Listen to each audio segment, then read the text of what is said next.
Bienvenidos a la predicación dominical para Iglesia Cristo Rey Eterno. Muchas gracias por acompañarnos a través de las plataformas en esta serie de predicaciones que hemos titulado Un Corazón. Estamos analizando tanto pasajes del Antiguo como del Nuevo Testamento para entender cómo es el corazón del ser humano y qué es lo que Dios puede hacer en nuestros corazones, en nuestro interior. El pasaje en el cual estaremos meditando en esta ocasión lo encontramos en la profecía de Zacarías, capítulo 10, versículo 1 al 9. Te recuerdo que lo más importante en el tiempo de predicación es la lectura de la palabra, pues Dios nos habla por medio de ella. Acompáñame en Zacarías 10, versículo 1 al 9. La palabra de Dios dice así: Pídanle al Señor que llueva en primavera.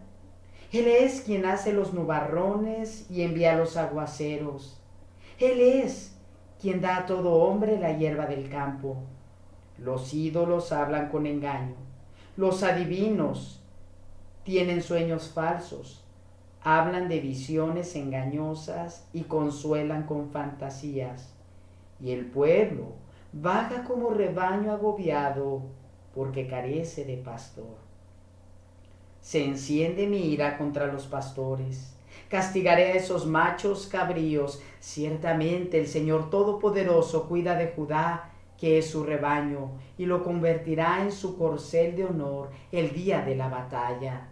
De Judá saldrán la piedra angular y la estaca de la carpa, el arco de guerra y todo gobernante. Juntos serán como héroes que combaten sobre el lodo de las calles, que luchan contra jinetes y los derriban, porque el Señor está con ellos.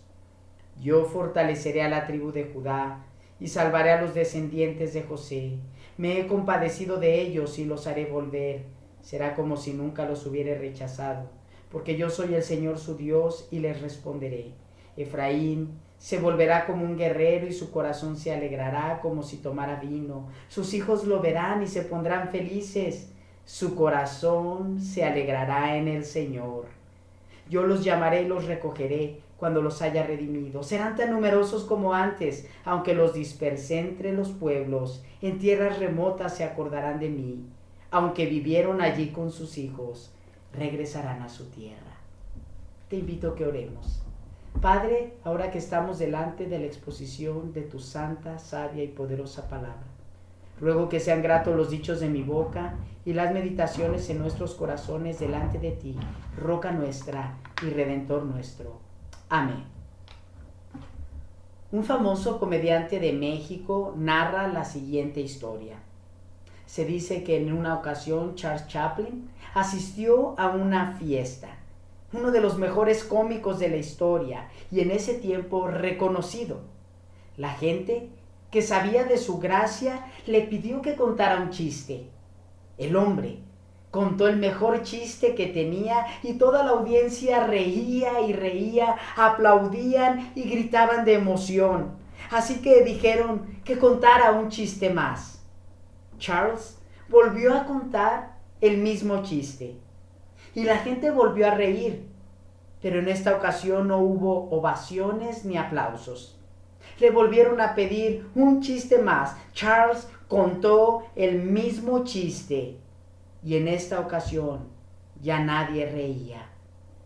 Le miraban con asombro, así que Chaplin se dirigió a la audiencia y les preguntó: ¿por qué ya no ríen? A lo que contestaron: porque ya conocemos ese chiste. Él replicó que así sucede con el paso del tiempo. Dejamos de reír por lo mismo, pero tenemos la capacidad de seguir llorando una y otra vez por aquellas circunstancias del pasado que nos aquejan. ¿Por qué no seguir riendo? Es cierto, en ocasiones abrazamos más el dolor, porque esa es la tendencia de un corazón humano. Recordamos más las tristezas que la felicidad. Sin embargo, un corazón transformado por Dios, según nos enseña la Escritura, puede conservar la alegría en el corazón. Precisamente así se titula esta predicación, un corazón alegre. El profeta Zacarías, quien era sacerdote al igual que Ezequiel y Jeremías, transmite el mensaje de Dios para su pueblo en un momento difícil para los judíos.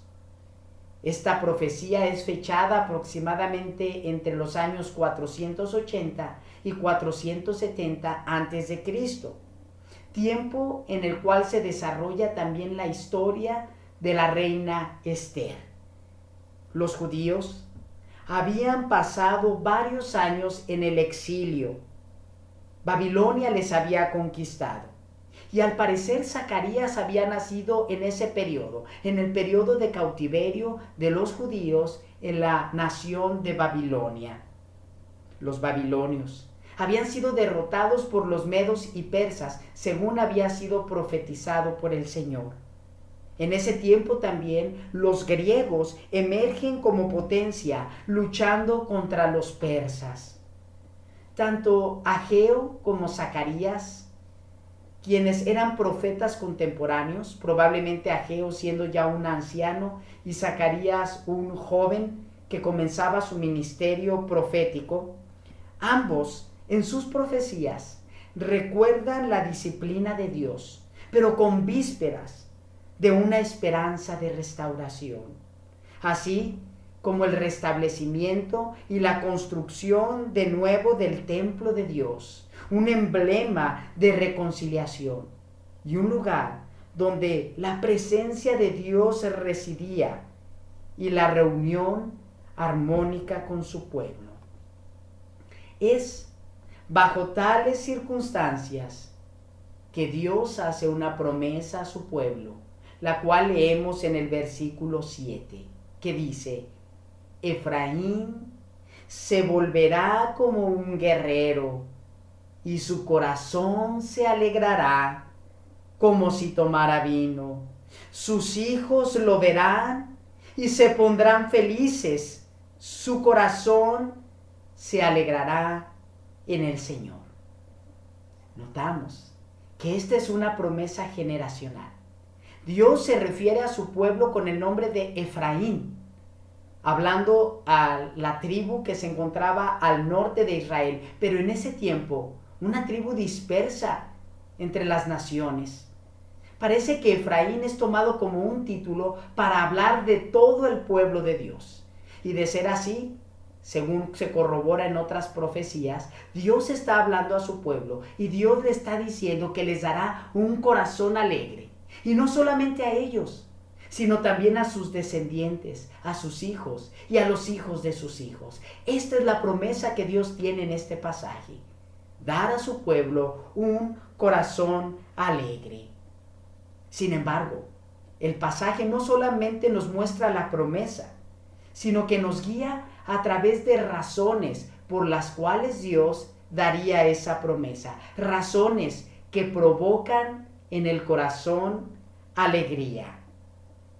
Dividiremos en dos secciones este pasaje, hablando de las dos razones principales por las cuales el pueblo de Dios puede tener en su corazón alegría. La primera de ellas la encontramos en los primeros 3 versículos, que nos hablan de el control poderoso de Dios. Los primeros 2 versículos de este texto nos muestran evidencias del control soberano de Dios.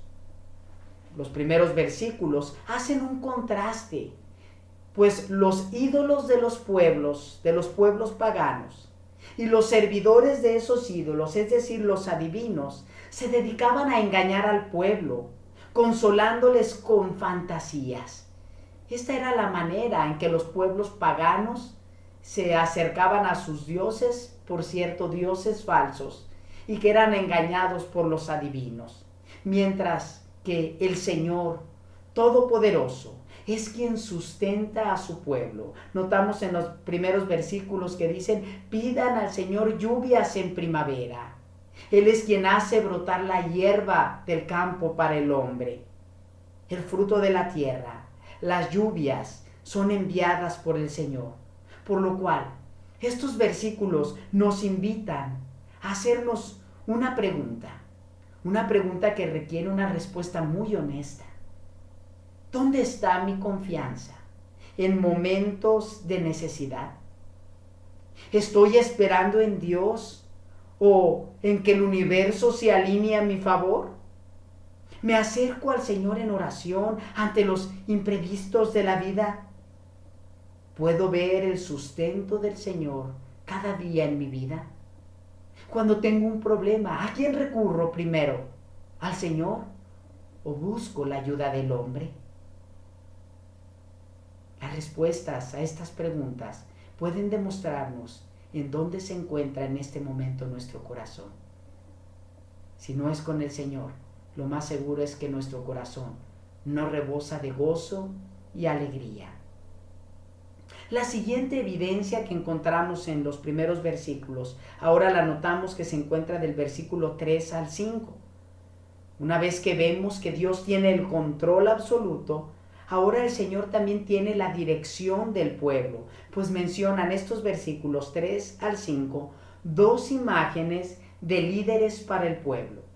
La primera de ellas menciona a los pastores, pero en este texto se mencionan de manera negativa, pues expresa en varias ocasiones reclamos contra tal liderazgo.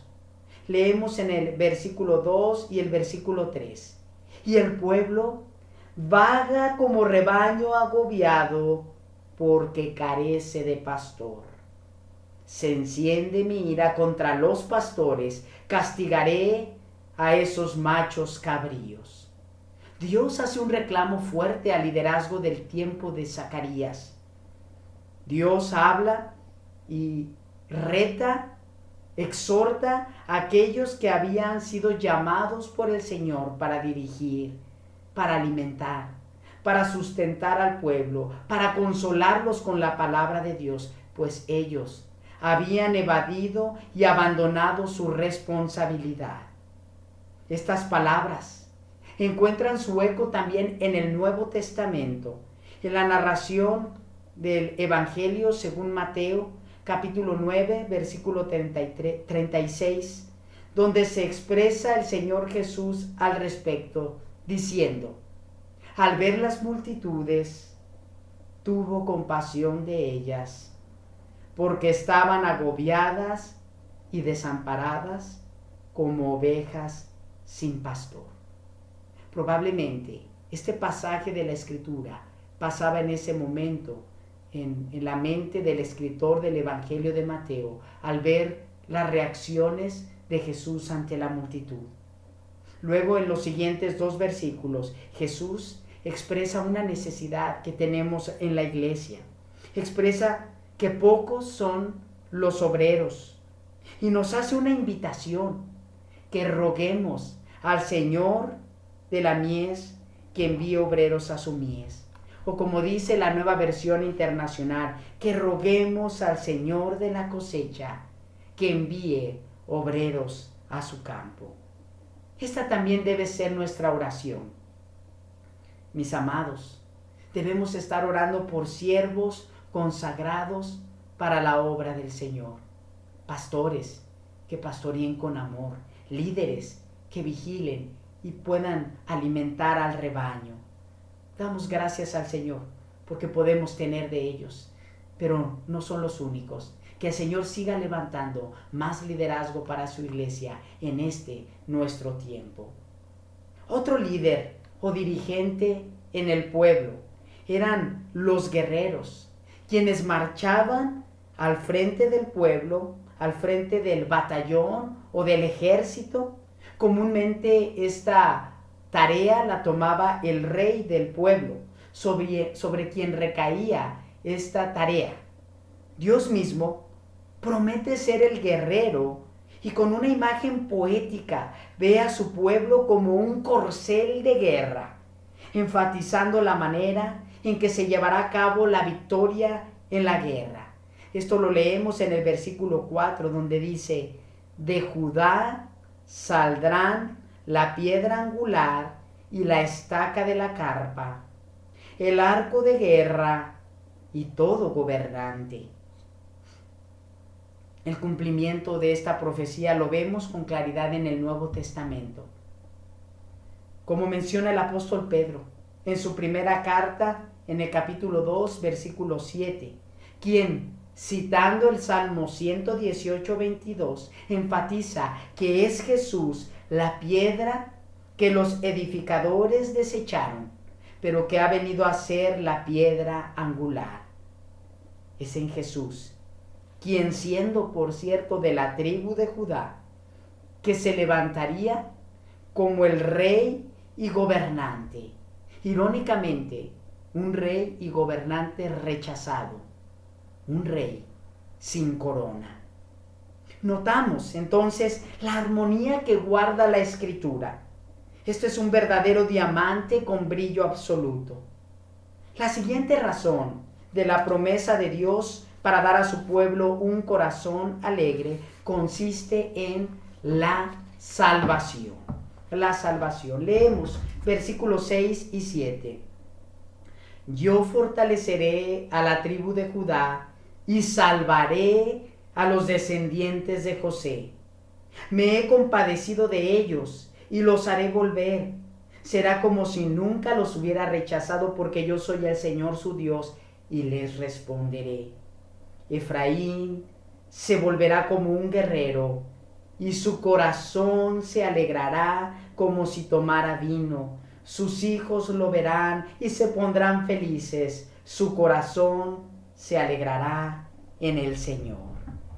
Esta segunda razón es inmediatamente anterior a la declaración de la promesa de un corazón alegre, según leíamos. En los momentos que es expresada tal profecía, fue de gran valor, pues los judíos regresaban del sometimiento ante diversas potencias, entre ellos los babilonios. El Señor les había prometido ser su Salvador y reunirles de nuevo como un solo pueblo. Menciona la tribu de José. Parte de esta tribu había pasado el Jordán y recibido su herencia del otro lado del río. Lo que el Señor nos está diciendo en este pasaje es que Efraín, José, Judá, es decir, todo el pueblo en su conjunto, distintas maneras de mencionar a todo el pueblo, sería de nuevo reunido y congregado por medio de la salvación. El Señor les había prometido ser su Salvador.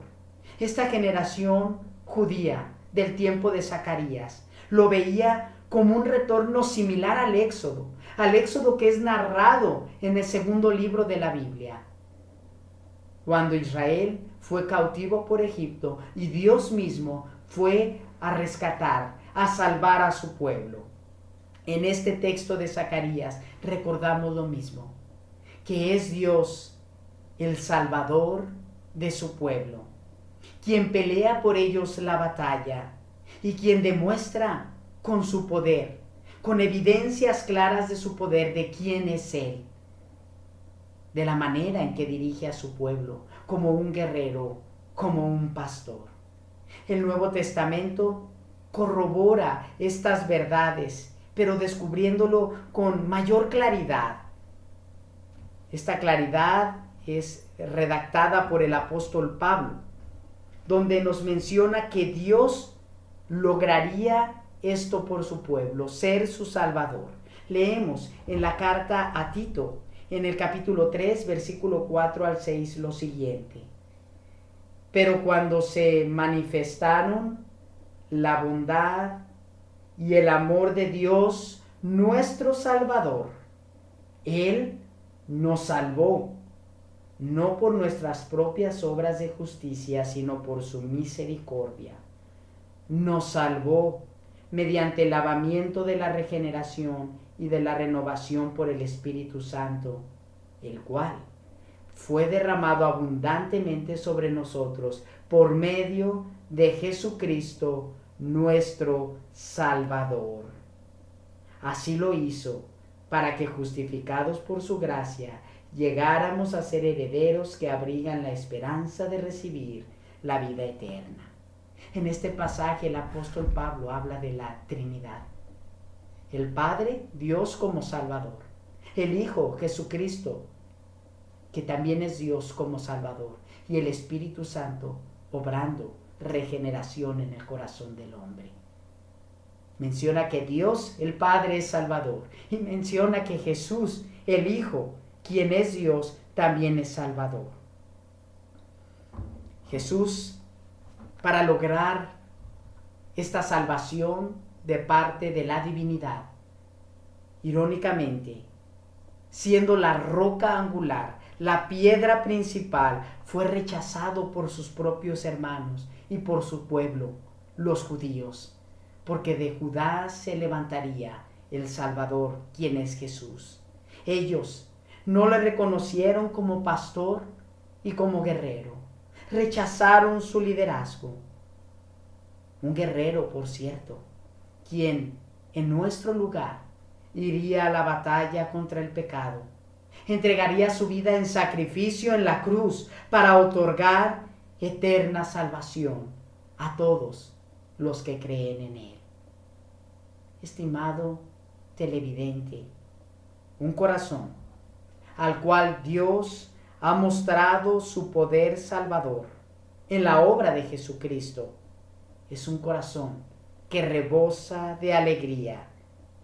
Y recordamos el proverbio que dice: el corazón alegre hermosea el rostro. Pregunto, ¿cómo está ahora tu corazón? ¿Es un corazón alegre? Te felicito. Tu rostro también lo demuestra. Oremos.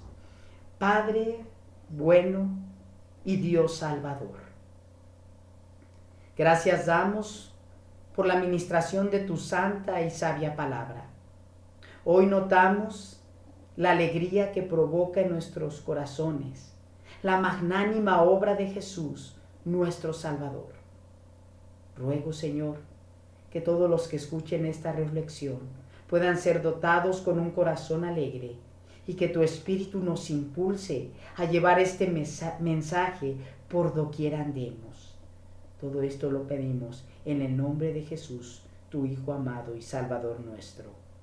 Amén. Ahora, mis amados, que la gracia de nuestro Señor Jesucristo, el amor de Dios Padre y la comunión del Espíritu Santo sean con todos nosotros, con nuestras familias, con el pueblo de Dios, desde ahora y para siempre. Amén. Tengo algunos anuncios para ustedes. Les recuerdo que ya tenemos reuniones presenciales. Estamos en una terraza ubicada en la calle Clavel Rojo, número 3105, entre Avenida Ahuehuetes y calle Bronce, a escasos 700 metros de la plaza donde antes teníamos nuestras instalaciones. Si te es posible, te esperamos la próxima reunión el domingo 20 de junio. Nos reuniremos a las 10 de la mañana. Con motivo de la celebración del Día del Padre, en esa reunión escucharemos la predicación titulada Un varón conforme al corazón de Dios en la serie Un Corazón. También seguiremos transmitiendo a través de las plataformas todos los domingos, 10:30 de la mañana. Búscanos en Facebook y YouTube como Iglesia Cristo Rey Eterno, o si te parece mejor, a través de nuestro portal te puedes conectar, el cual es www.icre.org.mx, donde encontrarás más recursos para ti y para tu familia. Te envío un fraterno abrazo, esperamos vernos pronto.